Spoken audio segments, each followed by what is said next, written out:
صل علی سیدنا محمد وآلہ وصحبہ وبارک وسلم صلاۃ دائمۃ سرمدا ابدا۔ میں عرض یہ کر رہا تھا اور برابر جو بات چل رہی ہے اسی درمیان شہزادہ بطول گل گلزار ہاشمیت یہاں پر جلوہ باب ہوئے۔ اللہ کے نبی صلی اللہ تعالیٰ علیہ وسلم کی 3 باتیں حضور نے فرمایا علموا اولادکم 3 خصال، 3 عادتیں اپنے بچوں کو سکھاؤ۔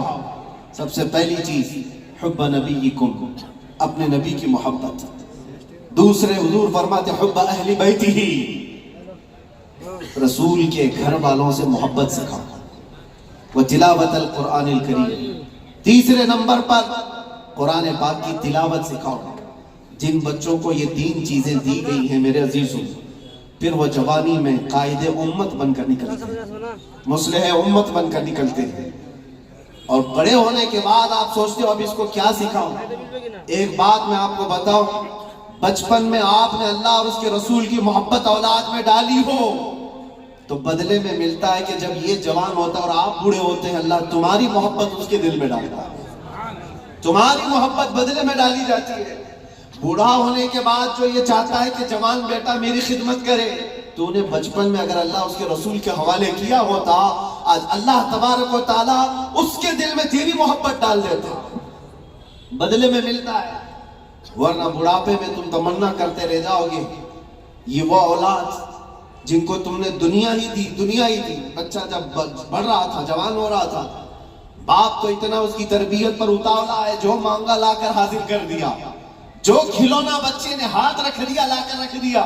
تم یہ سمجھتے ہو میرے بچے کی ہر خواہش میں پوری کر رہا ہوں، میرا بچہ تو میرا ہے۔ تمہارے خون پسینے کی کمائی کی ہر چیز تم نے بچے کے سامنے حاضر کر دی۔ ان جوان لڑکیوں کو بھی میں نے دیکھا، 18 سال 20 سال باپ تربیت کرتا ہے، 6 مہینے کسی لڑکے سے دوستی ہو گئی، وہ ماں باپ کو ٹھکرا کر چلی گئی۔ کیوں ایسے حالات پیش آئے؟ ماں باپ کی اہمیت ان اولاد کی نظر کیوں نہیں آ پاتی؟ وجہ صرف یہ ہے بچپن میں جو تمہیں انہیں دینا تھا وہ نہیں دیا، دنیا خوب لا کر دے دی۔ حضور پاک صلی اللہ تعالیٰ علیہ وسلم سے پوچھا گیا کہ اپنی اولاد کو دیا جانے والا باپ کی طرف سے سب سے بہترین تحفہ کیا ہو سکتا ہے؟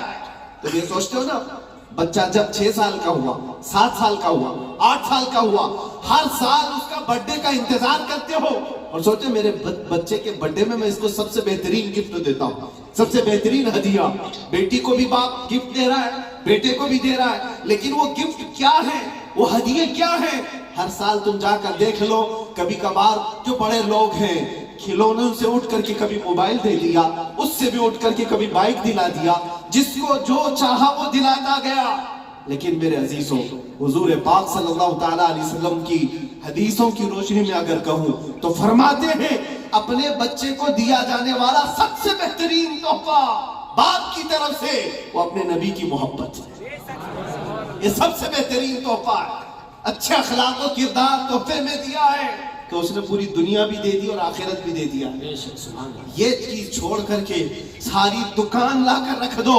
ہمیں پتہ ہے ہمارے بچوں کو کھلونے لیتے تو 2 دن میں پرانے ہوتے، پھر تیسرے دن وہ کھیلتے بھی نہیں۔ جتنے بھی اچھے کھلونے لا کر ان کے پاس رکھو، 4 دن کے، 5 دن کے، 8 دن کے ہیں، اس سے زیادہ کیا کھیلیں، سال بھر کھیلیں گے ٹوٹ جائیں گے۔ لیکن ان کے دلوں میں عشق رسول جو دیا گیا ہے وہ یہاں نہیں بلکہ قبر میں بھی اور حشر میں بھی وہ تحفہ کام آئے گا، وہ کام آئے گا۔ اور اگر یہ چیز چھوڑ کر تم کچھ بھی دے دو وہ تمہارے بھی کام نہیں آئے۔ عزیزان گرامی اوقات، میں نے بہت سارے گھروں کے یہ معاملات محسوس کیے۔ وہ جوان بچیاں کیوں اپنے ماں باپ کو ٹھکرا رہی ہیں؟ وہ جوان لڑکے کیوں اپنے ماں باپ کو غیر اہم سمجھتے ہیں؟ 4 دن کی دوستی کر کے دوست کو اہمیت دینے لگ جاتا ہے لڑکا، یہ کہتا ہے یہ میرا دکھ سکھ کا ساتھی ہے۔ تیرا باپ کیا تھا پھر؟ تیری ماں کیا تھی جو 9 مہینے درد سنبھال کر کے تجھے اٹھا کر چلتی رہی؟ قرآن کہتا ہے جس ماں کے بارے میں کہ وہ وضعته کرہا، وہ تمہیں ایسی تکلیف میں جنم دی ہے۔ پتہ ہے حکیموں نے کہا ہے موت کے وقت 40 ہڈیوں سے روح نکل جاتی ہے تب آدمی مرتا ہے، لیکن بچے کی ولادت کے وقت ماں کی 39 ہڈیوں سے روح نکل چکی ہوتی ہے۔ وہ اس قدر درد دے کر کے بچے کو جنم دیتی ہے،